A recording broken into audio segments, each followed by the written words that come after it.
दिनैसिम जोङो खावलायो अननानै जोंहा दिनै लुनो जोंहा दिनै थाखा फैसा गैया आवरिया न'खर बन फाननानैसो जायो बेखायनो रायजोफोरनि सिगां खावलायदों बे गिर्जाखौ जेबो दा खालाम अननानै आं कुनुदिन आगोलनिफ्राय बुंबाय थादों आरो गोरबोनिफ्राय बुंदों आंहा बिथांमोननि बायदि चिफ जानाय एमएलए एमपि जानायनि कुनु सिमां नुवाखै आं जिखालि बड'लेण्ड जेंनाया जोबगोन ओइखालि डायरिखौ फुल स्टप खालामनानै आंबो सौरागुरि गामियाव थांनानै आंनि गामिनि आमाय आनै आइ आफा रायजो राजाजों संसार जाहैगोन आंनि हिसाबा बेल'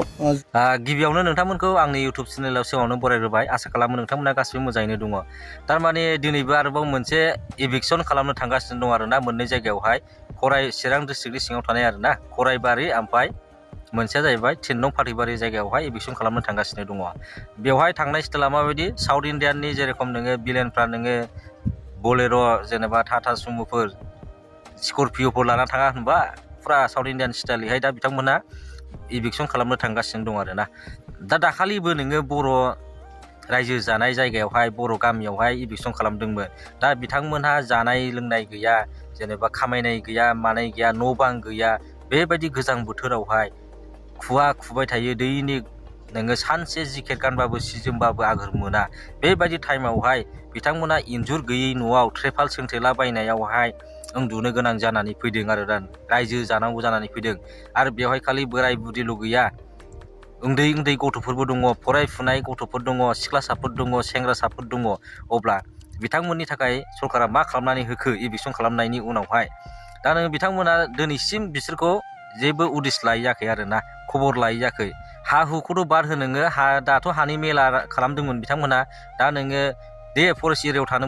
मोना जे जाबाय थाया बिथांमोननि थाखायथ' नोङो हा गैयैफोरनि थाखायथ' थाबैनो जेनेबा बे इभिक्सन खालामनाय लोगो लोगोनो हानि बेबस्थाखौबो खालामनानैसो दा इभिक्सन खालामनांगौमोन दा बिथांमोना डाइरेक्ट फैनानै इभिक्सन खालामनानै दा बिथांमोनखौ लथं फथं खालामलांबाय आरोना जाय मानसिफोरखौ लानानै बिथांमोना दिनै सेराव जिरायदोंमोन दा बिथांमोनखौनो बिसोरो एखेबारे जोख्लायनानैहाय नारसिनथारबाय आरोना हा मोनैयावनो जुदि हानि प्रब्लेमखौ सल्भ खालामैयावनो जुदि इभिक्सनसो खालामग्रोयोबालाय अबाव थानो बिसोर दुखुनांथाव आरोना फरायफुनाय गथ'फ्रा मा जागोन ओमफ्राय नोङो गाबगु सुगु आरो बे सप्ता खनसेनि गेजेरावहाय नोङो गोबां जायगायाव इभिक्सन खालामनायनि खोथा रायखांबावदों आरोना सिगां प्रमद बर'आ मा बुंदोंमोन जे नामा आंहा गुबुनफोरबायदि जेनेबा MCLA नामा EMTM मन्थ्रि जानायनि जेनेबा सिमां गैया होननानै बिथाङा बुंदोंमोन जेब्लासिमनाखि बड'लेण्डनि जेंनाया जोबा अब्लासिम आङो जेनेबा जिरायनानै थाया बेफोरबायदि मोनसे खोथा होनदोंमोन आरोना नाथाय दिनै उल्था जाजोब्बाय आरोना जे गरिबफोरखौ लानानै बिथाङा राजा लामा जथेदोंमोन ट्रेन लामा जथेदोंमोन जाय गरिब गुन्द्राफोरखौ लानानै जाय फरायसाफोरखौ लानानै बिथाङा दिनै बड'लेण्ड सोमावसारदोंमोन दा बिथांमोननि न'खरखौनो दिनै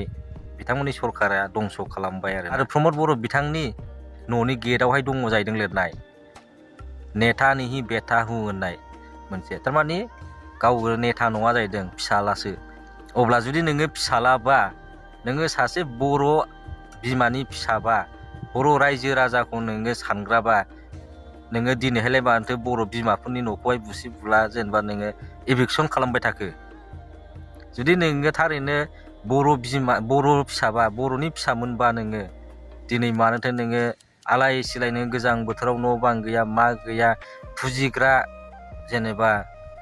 गिर्जाखौ सिन्थाय नोङो JCB जों मानो बुख्रुब होजोबखो नोंथांमोननि सरकारा दा बेसो आरोना दुखुनांथाव जा मोजां लिरनानै दोनबाय थारमाने नेता नङा जाहैदों फिसाला अब्ला नोङो फिसालाया मानो बिमाफोरखौ बिदि आलाय सिलाय खालामखो दिनैनि दिनाव गोजां बोथोरावहाय हा गैया हु गैया नोङो मानो इभिक्सन खालामखो गावनि थाग्रा जायगानिफ्राय गावनि थाग्रा गामिनिफ्राय मानो होखारजोबखो गावनि बिमाफोरखौलाय दिनैनि दिनाव दुखुनांथाव बाथ्रा आरोना जिखुनु जाया बारा बुंनो सानला जेसेबां बुङो एसेबां ओंखारलाङो रागाबो जोंफ्लाङो दुखुनांथाव आरोना बेफोर नोङो गावनि हारिखौनो नायनो हायैया जे इभिक्सन खालामदे थिगैनो ओमफ्राय बिसोरनि थाखायथ' मोनसे हा होनानै जेनेबा थानो थाखाय हाथ' होनांगौ बिथाथ' होनांगौ दा बेखौबो बिथांमोना मावाखै आरोना दुखुनांथाव दिनैनि भिडिअ'आ एसेनोसै बाय